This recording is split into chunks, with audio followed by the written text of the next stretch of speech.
Okay, this is just a simple recipe for a homemade burger. These are going to be chili burgers, but you don't need to put the chili in if you just want a standard burger. So first things first, you need to get yourself some mince. Now you don't need to spend a fortune on some minced beef. You need to be looking for beef that's got a reasonably high fat content. Otherwise, if you go for a very expensive mince with a minimal fat content, your burgers are going to taste rubbish. So this is 15%, this is steak mince and it's 15% fat. 15 or 20% fat is absolutely fine. If you go for the 5% fat, they're going to taste awful.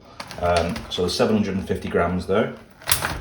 We've got one onion, we've got half a green pepper, and we've got 3 chilies. These are hot chilies. These I suppose are going to be your bird-eye chilies. I think these were bought as Asian hot chilies in the Indian supermarket where I go.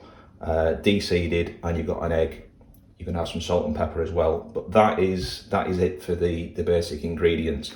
So we'll just quickly show you. I use one of these little pull choppers. It's pretty good. This is a Xylus one. You don't need to use one of these. You can just chop it very fine. With your knife, but I just chop that into chunks. Straight in.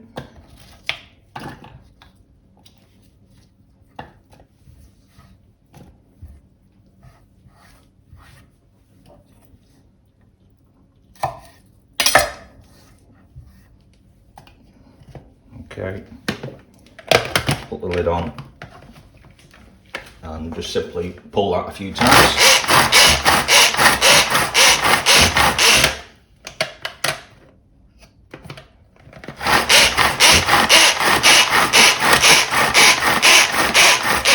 And when you're pulling this, the ingredients do sort of get pushed up the side, so I generally just tap that a couple of times to get that back down to the bottom.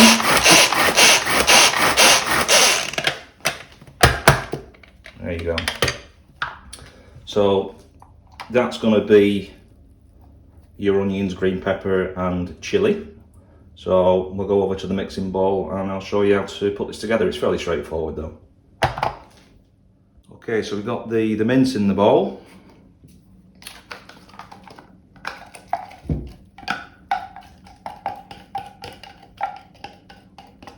You've got your onion, green pepper and chilies. Got 1 egg,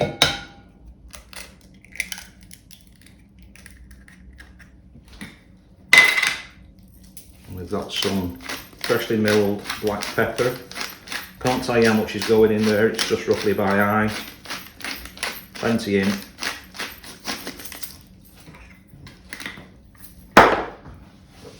And we've got some sea salt.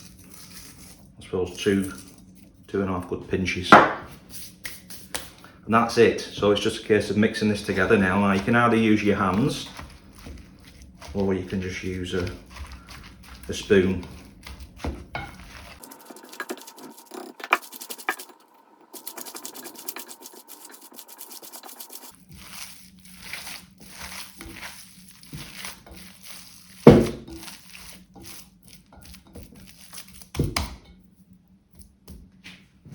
Okay, so that's your burger mix made.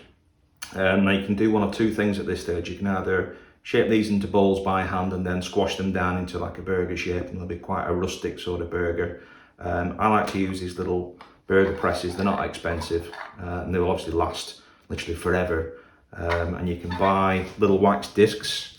I've just cut some plastic, A4 plastic. They're actually for binding sheets, so they're a bit thicker, a bit tougher. So I've just cut one to sit in the base there. And generally what I would do, I would sit that on the scales there, zero the scales, and then I'd just be putting in about 120 grams, something like that. 120, I'll settle for that. Okay, push it down as best you can. Just give the press a bit of help. Shape it in there. Another piece of plastic or one of your wax discs. put that onto where you're going to store the thing. Now I'm going to obviously wrap these up in foil and then put them in the freezer. So it's just a case of push that down, lift the top up, and then that's one burger. Put another piece of plastic on the top, and obviously I've still got the piece of plastic that's in there for the next one, and then you just repeat that.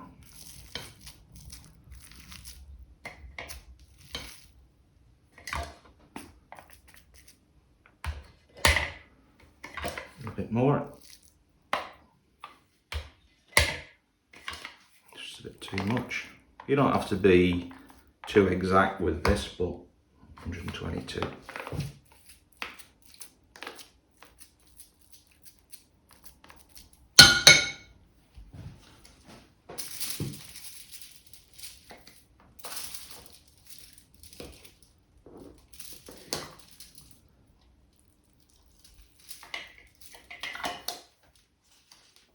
There you go. I would generally wrap these in twos.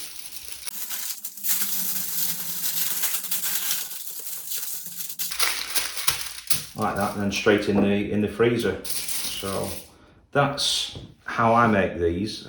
These are then cooked from frozen. Obviously, you peel the little plastic sheets off there, drop of oil in the pan, and you're good to go. So yeah, if you haven't tried homemade burgers, I will guarantee you, once you've tried these burgers, you will not buy burgers from the supermarket again. These are, you know exactly what's going in these, and I think you'll find these are a cheap alternative to supermarket burgers, but they're also very, very good.